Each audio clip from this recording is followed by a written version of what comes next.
So we are finally back. We promised, right?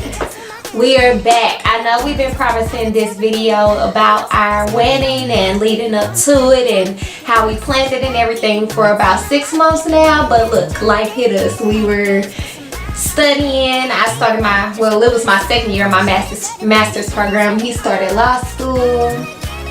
And hey, our kid is growing each and every day. So it's been a lot going on. But we promise we're back. We are back. Cool. So how y'all doing, man? It's good to see y'all again right before the end of the year. So this video getting released tomorrow. New Year's Eve. Yeah, cool. New Year's Eve tomorrow. So yeah. That's what we're about to do, about to answer some of these questions. Hopefully we can help you all, especially those who are planning. Those who are planning for a wedding, and those who are thinking about getting engaged to that special somebody. Shout out to you for making a great step toward life, doing life. Congratulations. We think this video will be very, influential to, like I said, to those who want to do that. So here we go. We're about to jump right in without further delay to answer those questions. And if anybody has any other questions, we'll answer them in due time. So here we go. All right, y'all. Alright, so starting off with the first question, and I'm just going to start off with the questions that we got from Facebook. A while back I asked, what questions do you have about planning a wedding or anything related to that sort? So I have all those questions in my phone, and then at the end we'll share just a bit of what we think is important too. The first question was journey of how we met and how it led up to the big day. So how we met. We went to high school together, literally. Well, he's 2 years older than me, so the 2 years while he was at high school, I was there too. Never talked to each other, never looked each other way or anything. But one day, it was after he graduated, we had went to the Mills Mall, it's a mall in St. Louis, and it was a carnival going on. And I was with my friends and my cousins, and one of my friends came up to me and was like, DeJuan, want to talk to you, want your number? I'm like, what? He didn't even come over, like, why? When I was 18, I was young, shy. You know what I'm saying? I was super shy. Didn't really have confidence. Cause y'all know what it is, man. Nobody wants to get shot down in front of a girl and her cousins. That's embarrassing. Nobody likes rejection. We could talk about rejection on another video, but that's not here today. But no one likes rejection, especially in that atmosphere. So no, I didn't want you. I think I did what any other 18-year-old would do in that present time, or any other high school kid. You ask your friend to put you on. That's what you would do. Really? Put you on? Yeah, put me on. Hey, put me on your own, girl. So that's what I thought worked, and look at us today. Worked. Anyways, I didn't finish the story. So she gave me the number. I didn't want to talk to DeJuan because DeJuan had a reputation in high school. You don't need to go down memory lane. I'm just saying he had a reputation. The Bible said old things have passed away, all things are made new. Okay. I'm a new creature. Yeah, no, I'm just saying that was what happened. So I didn't want to talk to him at first, but I ended up calling him, I think. Did you? Yeah. Called him. Of course you had to, because I didn't have your number. Yeah. And it went on from there. So after that 2 years, we ended up going to the same college. Had some rough times in college. But we got it together. And when did we get engaged? What year was that? 2014. So yeah, because it was before Aria. So we got engaged December 20th, 2014. Yep, right around Christmas. And I had cut my hair after that. I felt like a new woman. So yeah, we were engaged. That haircut, by the way. I know, it was cute. Her had body. It was flowing. But yeah, we were engaged for a year, and then I got pregnant the next following year, and Aria. We got pregnant. Yeah, we got pregnant. Okay. Yeah. And Aria was born December 14th, 2015. So from then on, the wedding was kind of put off just because there was so much going on at that time. Also, I was graduating in the next May, so. And I was in grad school. Right. We ain't got them ducats like that. Yeah, it was some rough times, so we had to hold it off. And we weren't even planning, like, during that time. We were just like, okay, well, we know we can get it together after all of this. So May comes, I graduate. I got my job as a teacher in August. And then we started planning for the wedding around that time. Because he was done. Were you done with? master's then? It was the following year. The following year, okay. Well, you were working too, and I was working. So we was like, okay, now we can start planning for our wedding. So we started planning around September, October. I know we took our engagement photos. And from September until May, this was the planning time. So we had about 7 months, roughly 7-8 months. Yeah. And I mean, we just got into it. So essentially how we picked the venue, how we selected it, it was more so me. I don't want to do it like that because I think we both had our own strengths. She had her decor strengths. I had more so the selecting per se because I like to negotiate. I don't like people trying to get over on me, especially when it comes to money. That's one of the things I'm passionate about. So I selected the venue based on who fits our budget. I was talking to those representatives and let them know who we were. We were college students, fresh out of college students with a child, and we didn't want to spend an arm and a leg for a venue. Like, we were not trying to do that. We wanted a nice wedding, but we're not trying to be super duper expensive about it. Mm-hmm. So I found. We found a few. We went to go see a few. Windows on Washington in St. Louis. We went to found a couple of other ones that we didn't necessarily go to. We emailed back and forth. Yeah. And I sort of kind of used those offers that they had to sort of kind of engage my conversation or negotiation with who did we ultimately decide with? Who was it? Not the Hilton. Who do we have? Where we have our wedding at? The Westin? Westin, yeah. So I used the other offers to sort of kind of help that negotiation process with the Westin.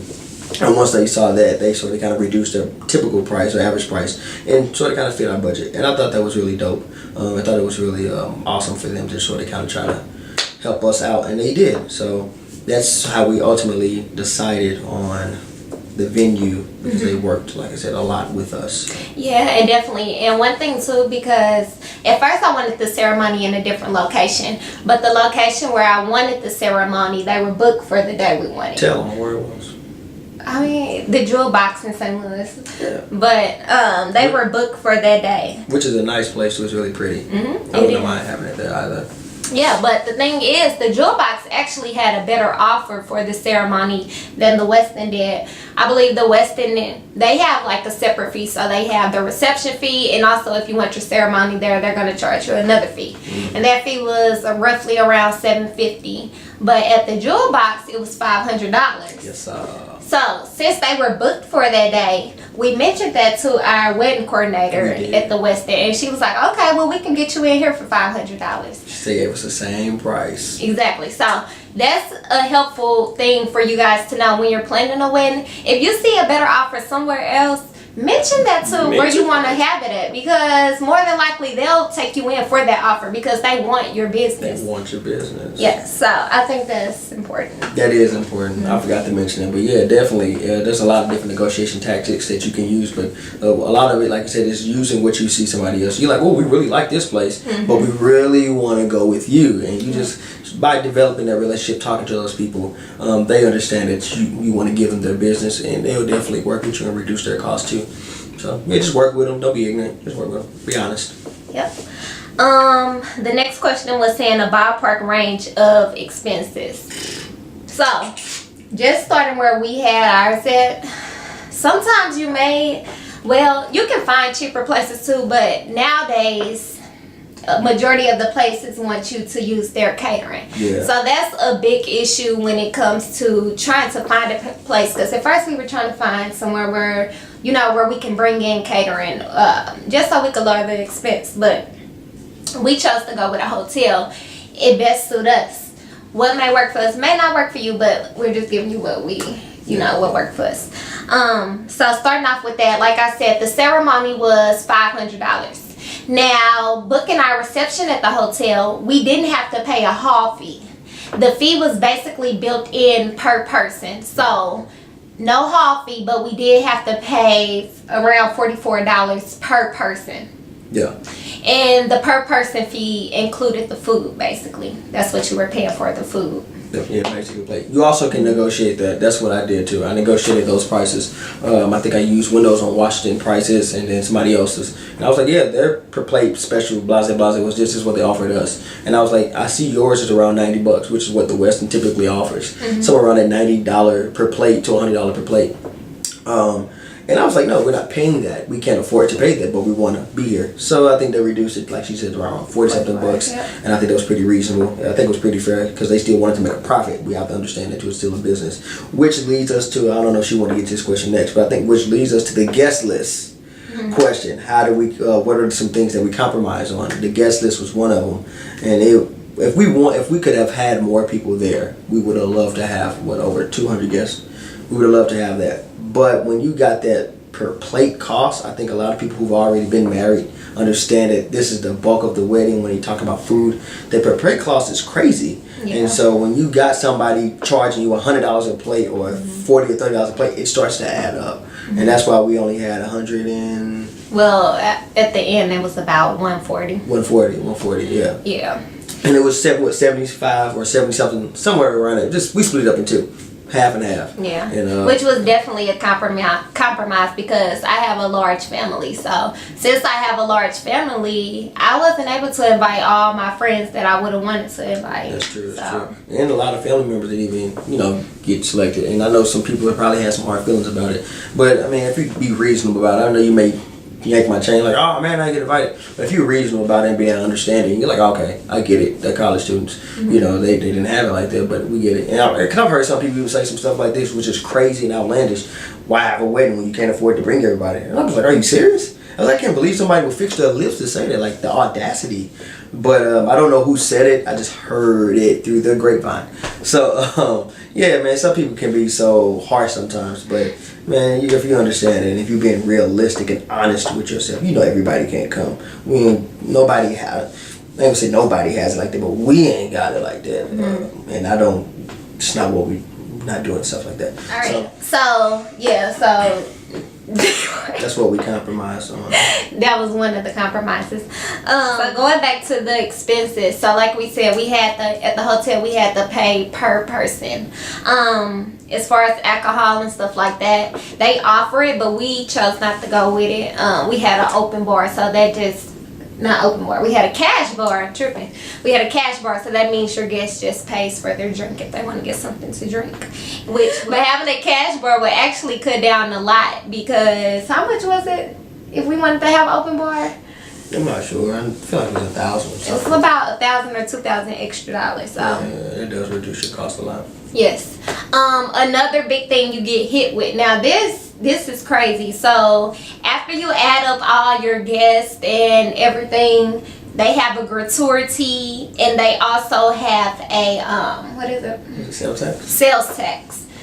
The gratuity and sales tax, I believe the gratuity was about 20% and the sales tax was about 15%. So the gratuity basically was the cost for each, was it waiter, waitress, whoever basically passed out the food. They have to get paid, right? Somebody has to pay them for being there. Yeah. So that was essentially that price. And of course sales tax, that's self-explanatory. The government wants their money. They want their cut too.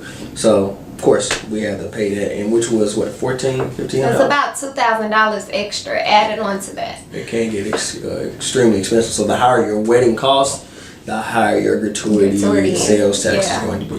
I mean, this is what it is. That's true. Also, even though we had a cash bar, we still had to pay for a bartender to stand there. Yeah. So that was about, was it a $200 range or something? An hour, I believe it was. Well, $100 an hour, $200 an hour. Because he's only there for a few hours. Yeah, so that's another thing to take into consideration. So all that, I think we roughly came out about $9,500, $9,700, somewhere around that, just paying for our guests and having the room at the hotel and everything. That was that's not including the dress, the cake, or other stuff. Nope. All right. So next question: paying for the wedding and keeping up with the bills. So. Weddings are very expensive, and you know what? We had to take a break from shopping. We had to watch what we were buying out to eat because it was just so much. Yeah. I mean, it was a lot. You went on a fast food break, didn't you? Like a month. Yeah, fast food and shopping. You did really good, though. I'm proud of you. I probably was sneaking fast food. Knowing me. What else did we do? Let's see what else was expensive about that. Well, the thing is, you have to meet deposit dates. Yeah, that's what I wanted to speak on a little bit. So that's what was beneficial too, that they had that payment plan basically set up for you. Yeah. You didn't have to pay the 97 or whatever, 9,700 flat out. It was $2,000 here, and so since we were splitting the wedding in half, she paid a rack, I paid a rack, and we paid on a particular date. And then they wanted some money again. Was it a few months later? Yeah. I think like at the beginning of the year, January. So another rack, my rack, her rack. Bam, we $4,000, $5,000 in. We won 1,000. I was like 1,400 or something like that. So throughout those months, you need to make sure I need $1,000 some dollars by this date. I need to be putting money aside. So that's what we're doing. Just make sure we had money set aside. And that's when it comes to those small daily, weekly goals of not spending money on stuff that you don't necessarily need, especially just shopping or buying stuff that you don't need, because you never know what you're going to need in regards to the wedding. Yeah. Things just may come up, and you need all funds available. Yeah. Very important. So moving on to the next question. How much should the man be involved in the wedding? That is a good question. I think it was a question inserted for the woman, but I think I can give a lot on this one too. I think it varies. It varies, I think, per what your guy is about. But in actuality, I think from a guy's perspective, your woman wants you involved. That's just bottom line. And me, I think I'm different than most guys, I think I like to say. So I was involved a lot because my money, I care about my money. I want to know where it's going. So I was involved more than probably the typical man. I like the cake testing because I'm fat. I like to eat cake. So when we did the cake testing, I was there. And I think a woman would love the fact that her husband's there for the cake testing. I think if you're absent, you're crazy. You're taking and then you're missing the opportunity to eat food. Well, it's a happy moment too for the couple. Just to look back on. You really don't want to look back on things as if the bride is the only one doing everything, or if the man is the only one doing everything. When it comes to planning your wedding, you want to look back on moments where both of you were included. That's true. Even when we did the food tasting, I was there for that because again, I like food. Yeah. So I had the opportunity to help decide on that. Also, too, what else did we do? I mean, the decor stuff. I had an input on it. Probably, what was it? It was mostly her doing it and creating it, but I had an input on like what I wanted to, because I was like, no, I don't like that. You know what I mean? Or, ooh, that's cute. Or I was finding stuff too, like, hey, can we do this? Yeah. So, there's just stuff like that, man. It's her. I don't want to go with the cliche traditional term. It's her day. It's like, yeah, it is, but it's like, it's both of ours, but we just gonna call it a Friday reference, right? It's like both of ours. We keep it in my house, cool. So yeah, it was like that. I mean, this is what it was. I don't really trip off stuff like that though. But I mean, I just wanted to make sure that I was participating. Oh, another thing, I just wanted to answer that last question about where I got my tuxedo from. Got it from Amazon. I'll post the link if you really want to know where I got it from.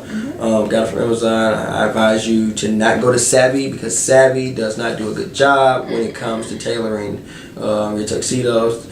They do fix it, and it may not be the best fixing possible, but I definitely suggest that you just purchase your own tuxedo. Yeah. Or go somewhere else. Because it's the same price, right? Yeah, well, they offer me a deal. They typically offer grooms a deal where they pay half off or they get it free. I got mine free, but I didn't want it. I didn't want the pants either. I didn't want nothing. I didn't even want the shirt. And I'm mad I got the shirt. I should have got my own. But, and I'm small. My body's weird. So, I got my tuxedo off Amazon again.